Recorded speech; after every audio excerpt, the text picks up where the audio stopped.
செய்தி. ஈரோடு கிழக்கு தொகுதி இடைத்தேர்தலுக்கான வேட்புமனு தாக்கல் தொடங்கி இருக்கிறது.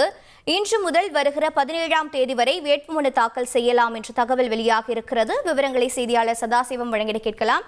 சதாசிவம் வணக்கம். தற்போது வரை எத்தனை வேட்பாளர்கள் வேட்புமனு தாக்கல் செய்திருக்கிறார்கள்? மேலும் விவரங்கள் என்னென்ன? எலுமிச்சை பழம் தானே சாதாரணமா நினைக்காதீங்க. இங்க ஒருத்தர் ஒரு ஏக்கருக்கு 6 லட்சம் ரூபாய் சம்பாதிக்கிறாரு எலுமிச்சை விவசாயம் பண்ணியே. எப்படின்னு தெரிஞ்சுக்க ஃப்ரீடம் ஆப்பை டவுன்லோட் பண்ணுங்க.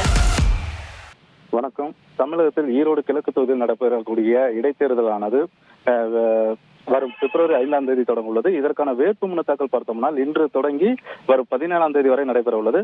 ஆனால் 7 தினங்கள் வேட்புமனுக்காக இருந்தாலும் அரசு மற்றும் சனி ஞாயிறு உள்ளிட்ட பொங்கல் விடுமுறை காரணமாக வேட்பாளர்கள் வேட்புமனு தாக்கல் செய்ய 3 நாட்கள் மட்டுமே கால அவகாசம் உள்ளது.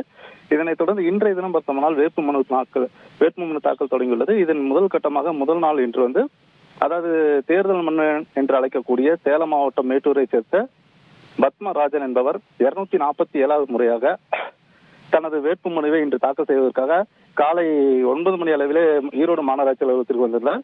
இது தேர்தல் வேட்புமனு தாக்கலானது 11 மணி அளவில் நடைபெற உள்ளது. இதில் முதல் வேட்பாளராக தனது வேட்புமனு தாக்கலை ஈரோடு கிழக்கு தொகுதி தேர்தல் நடத்தும் அலுவலர் மணிசிடம் வேட்புமனு தாக்கல் செய்தார்.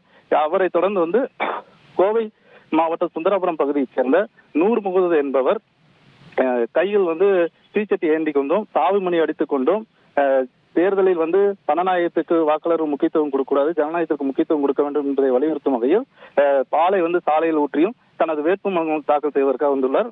தொடர்ந்து இந்த வேட்புமனு தாக்கல் இன்றைய மாலை நேரம் 3 மணி அளவில் முடிவடைந்துள்ளது. இன்று நிலவரப்படி யாரெல்லாம் வேட்புமனு தாக்கல் செய்திருப்பார்கள் என்பதை 3 மணி பிறகு தேர்தல் நடத்தும் அலுவலர்கள் அறிவிப்பு வகையில் ஒட்ட உள்ளனர்.